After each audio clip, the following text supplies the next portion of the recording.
ತಲೆಯ ಮೇಲೆ ದೇವರನ್ನು ಹೊತ್ತಿ ಮನೆ ಮನೆಗೆ ಪೂಜೆಗೋಸ್ಕರ ಸಾಕ್ತಾ ಇರೋದು ಏನು ಗೊತ್ತಾ? ಇದು ಶಿವಮೊಗ್ಗದ ಗಾಂಧಿ ಬಜಾರ್ನಲ್ಲಿ ಶ್ರೀ ದ್ರೌಪದಮ್ಮ ಧರ್ಮರಾಯನ ದೇವಸ್ಥಾನ ಅಂತ ಸನ್ನಿಧಿ ಇದೆ. ಧರ್ಮರಾಯನ ದೇವಸ್ಥಾನದ ಸನ್ನಿಧಿ ಅದ್ಭುತವಾದಂಥ ಕರಗವನ್ನು ಪ್ರತಿ ವರ್ಷ ದಸರಾ ಸಂದರ್ಭದಲ್ಲಿ ನೆರವೇರಿಸ್ತಾರೆ. ಇಲ್ಲಿ ಭಾಳ ಅದ್ಭುತವಾದಂಥ ರಮಣೀಯವಾದಂಥ ಒಂದು ಪೂಜೆ ಕರಗ ಮಹೋತ್ಸವ ಅಂತ ಹೇಳ್ತಾ ಇದ್ದೀನಿ. ನಾನು ಶಿವಮೊಗ್ಗ ವಿರೂಪಾಕ್ಷ ಹೋಗಿದ್ದೆ, ಕರೆದಿದ್ದರು, ಭಕ್ತಿಯಿಂದ ನಾನು ನಮಸ್ಕರಿಸಿ ಬಂದೀನಿ. ನೀವು ಎಲ್ಲ ಹೋಗಿ ಭಕ್ತಿಯಿಂದ ಅಲ್ಲಿ ಧರ್ಮರಾಯ ದೇವಸ್ಥಾನ ಭೇಟಿ ಕೊಡೋದನ್ನು ಮರಿಬೇಡಿ.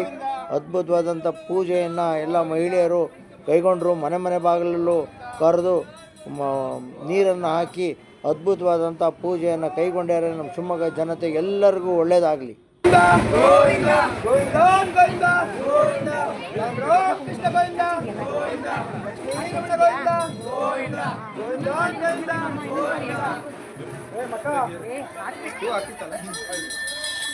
ರಾಮ ರಾಮ ಕೃಷ್ಣ ಗೋವಿಂದ ಲಕ್ಷ್ಮೀ ರಮಣ ಗೋವಿಂದ ಆಂಜನೇಯ ವರದ ಗೋವಿಂದ ಗೋವಿಂದ ರಾಮ ರಾಮ ಕೃಷ್ಣ ಗೋವಿಂದ.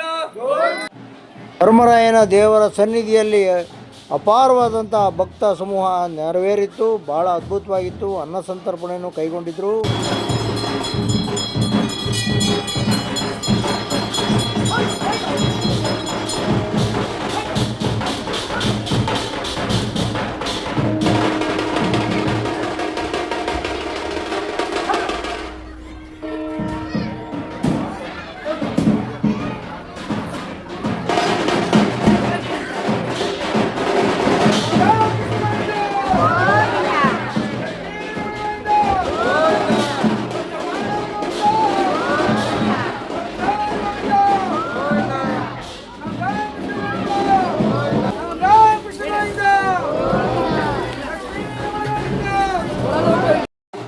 ಚಿಕ್ಕ ಚಿಕ್ಕ ಮಕ್ಕಳು ಈ ಕರಗ ಮಹೋತ್ಸವದಲ್ಲಿ ಎಷ್ಟು ಆನಂದದಿಂದ ಬಾರಿಸ್ತಾ ಇದ್ದಾರೆ ನೋಡಿ.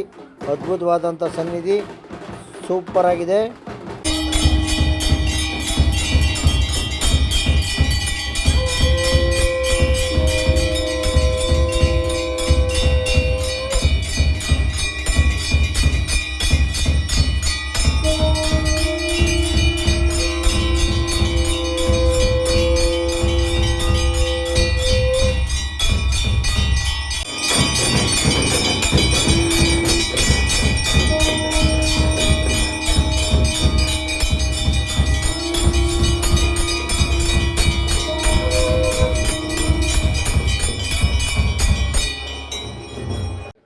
ಧರ್ಮರಾಯನ ದೇವರ ಸನ್ನಿಧಿಯಲ್ಲಿ ಪ್ರಸಾದ ವಿನಿಯೋಗ ಇತ್ತು. ನಾನು ಪ್ರಸಾದವನ್ನು ಸ್ವೀಕರಿಸಿ ಪೂಜೆಯಲ್ಲಿ ಪಾಲ್ಗೊಂಡು ಪುನೀತನಾಗಿ ಬಂದಿದ್ದೇನೆ. ಭಾಳ ಸಂತೋಷ ಆಗ್ತಾ ಇದೆ. ಭೇಟಿ ಕೊಟ್ಟು ಪುನೀತರಾಗಿ